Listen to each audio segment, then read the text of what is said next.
साल की उम्र में भारतीय सेना में भर्ती, 19 साल की उम्र में साहस और पराक्रम के सर्वोच्च सम्मान परमवीर चक्र से सम्मानित। 75वें स्वतंत्र दिवस पर फॉर्मर प्रेसिडेंट रामनाथ कोविंद ने मानव कैप्टन से सम्मानित किया, जिन्हें कारगिल युद्ध में टाइगर हिल ऑफ हीरो माना गया। वो है सूबेदार योगेंद्र यादव, जिन्होंने देश के लिए अपने सीने पर 15 गोलियां खाई और फिर भी लड़ते रहे।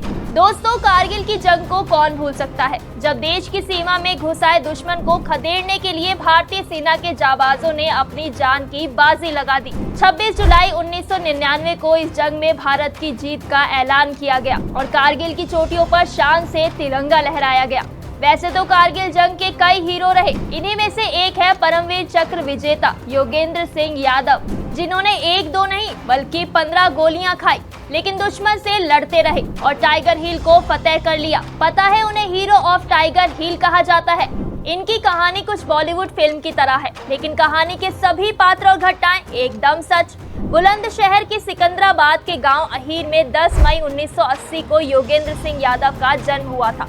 उनके पिता करण सिंह यादव भी सेना में थे। उन्होंने 1965 और 1971 के भारत पाकिस्तान युद्ध में हिस्सा लिया था। वो कमाऊ रेजिमेंट में थे। पिता के नक्शे कदम पर आगे बढ़ते हुए महज 16 साल की उम्र में योगेंद्र सिंह यादव सेना में भर्ती हो गए।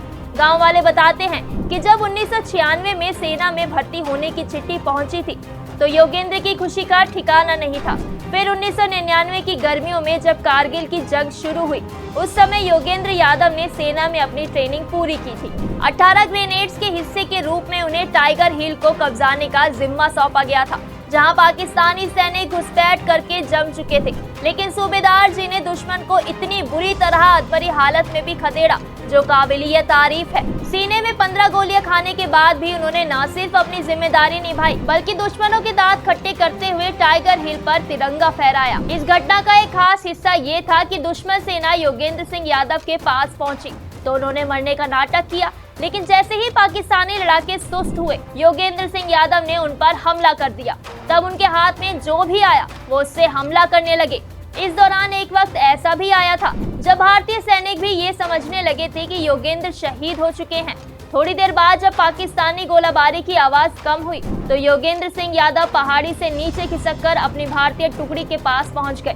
उनकी हालत गंभीर थी, शरीर से लगातार खून बह रहा था, लेकिन इस हालत में भी हॉस्पिटल जाने से पहले उन्होंने ऊपर मौजूद पाकिस्तानी सैनिकों की संख्या और उनकी लोकेशन की सारी जानकारी भारतीय रेजिमेंट को दे दी थी। दोस्तों, योगेंद्र सिंह यादव की बहादुरी का कोई मुकाबला नहीं, जिसे सुनकर हिंदुस्तान तो क्या दुश्मन देश के भी रोंगटे खड़े हो जाते हैं। आज इनकी इस जाबाज कहानी से हर सैनिक और देशवासी गौरवान्वित है। ऐसी ही और इंस्पिरेशनल वीडियोस के लिए यूथ आइकन को फॉलो करें।